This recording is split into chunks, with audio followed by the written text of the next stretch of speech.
नमस्कार दोस्तों, आप सभी का स्वागत है। दोस्तों, हमारा टारगेट है एसएससी जीडी का एग्ज़ाम। तो आज हमने यहाँ पे 30 क्वेश्चंस हिंदी के लिए हैं जो प्रीवियस ईयर एग्ज़ाम में पूछे गए हैं। इससे आपको भी पता चल जाएगा कि हिंदी में किस तरह के क्वेश्चन पूछे जाते हैं। तो प्लीज़ वीडियो को पूरा देखिएगा, बीच में स्किप मत करिएगा। मोस्ट इंपॉर्टेंट क्वेश्चन हैं जो बार बार रिपीट हुए हैं। तो आइए स्टार्ट करते हैं। उज्ज्वल की शुद्ध वर्तनी का चयन कीजिए। तो उज्ज्वल की शुद्ध वर्तनी क्या होगा? आंसर हो जाएगा सी। तो ऐसे क्वेश्चन आपको एग्जाम में ज़रूर मिलेंगे, 1 या 2 क्वेश्चन आपको मिलेंगे। और वहाँ पे अगर आपको समझ में नहीं आता है तो आप लिख के देखिएगा। जब लिख के आप देखते हो, क्योंकि प्रैक्टिस होती है, तो सही हो जाता है। पाश्चात्य का सही विलोम शब्द क्या है? तो आंसर आ जाएगा बी। आंसर इसका हो जाएगा बी। पाश्चात्य का अर्थ पश्चिमी और पौरस्त्य का अर्थ होता है पूर्वी। जो सब कुछ जानता हो उसको हम क्या बोलते हैं? उसको हम बोलते हैं सर्वज्ञ। सर्वज्ञ मतलब क्या होता है? जो सब कुछ जानता हो उसको हम बोलते हैं सर्वज्ञ। आगे बढ़ते हैं। बादल का पर्यायवाची शब्द कौन सा है? तो बादल का पर्यायवाची शब्द है नीरद। ठीक है, नीरद।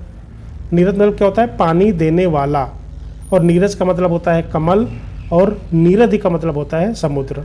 अंक भरना मुहावरे का सही अर्थ है, तो इसका सही अर्थ होता है गले लगाना। स्नेहपूर्वक मिलना को हम अंक भरना कहते हैं। पवन शब्द का सही संधि विच्छेद क्या है? तो पवन का सही संधि विच्छेद है पो प्लस अन। तो 6 का हो जाएगा सी। ये अयादि संधि का उदाहरण है। वृक्ष से पत्ते गिरते हैं वाक्य में कौन सा कारक है?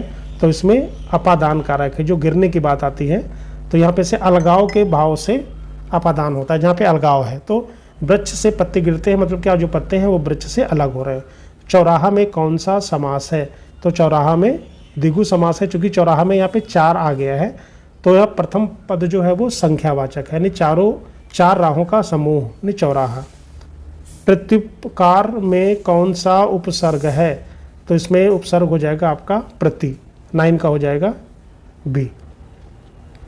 जटिल का विलोम शब्द क्या होता है? तो जटिल का विलोम शब्द होता है सरल। अनुगामी शब्द का अर्थ क्या है? अनुगामी मतलब होता है पीछे चलने वाला, उसको हम बोलते हैं अनुगामी। ऊंट के मुंह में जीरा, इसका मुहावरे का अर्थ क्या होता है? कि बहुत कम मात्रा में वस्तु देना, मतलब जितनी आवश्यकता है उससे कम मिलना। स्त्री का पर्यायवाची शब्द नहीं है। तो यहाँ पे नहीं वर्ड आ गया, आपको ध्यान रखना है। स्त्री का पर्यायवाची शब्द नहीं है, तो आंसर आ जाएगा सी, इला।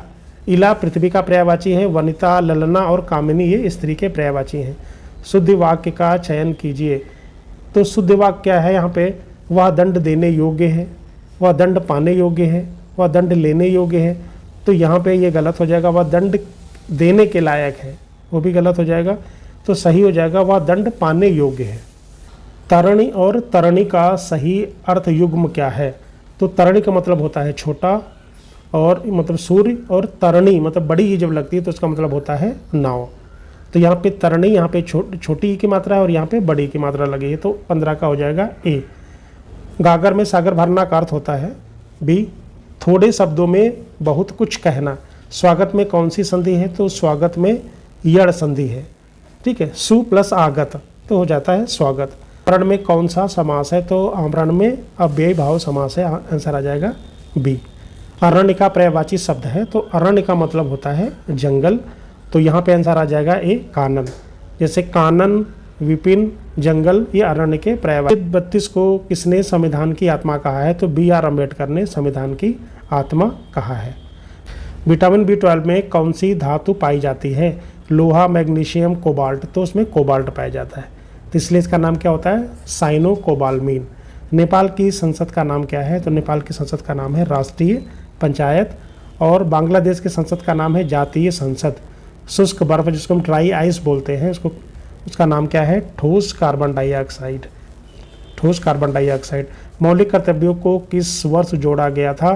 तो 1976 में जोड़ा गया था। 42वें संविधान संशोधन में 1976 में जोड़ा गया था, और स्वर्ण सिंह समिति की सिफारिश पर इसे जोड़ा गया था। कोशिका की आत्मघाती थैली किसे कहा जाता है?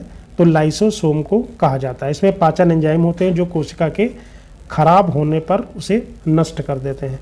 भारत का एकमात्र सक्रिय ज्वालामुखी कहाँ पे है? तो बैरन द्वीप में है। आंसर आ जाएगा बैरन द्वीप, अंडमान में। आगे बढ़ते हैं। टाइफाइड शरीर के किस अंग को प्रभावित करता है? तो टाइफाइड से क्या प्रभावित होता है? आंत प्रभावित होती है। आगे बढ़ते हैं। ये साल्मोनेला टाइफी बैक्टीरिया से होता है और आंतों को नुकसान पहुंचाता है। भूटान की आधिकारिक भाषा कौन सी है? तो भूटान की आधिकारिक भाषा है जोंगखा। ये भूटान की मुख्य भाषा है। ध्वनि की चाल सबसे अधिक किस में होती है? तो सबसे अधिक होती है इस्पात में। लाइक शेयर और सब्सक्राइब जरूर करें। Thank you very much.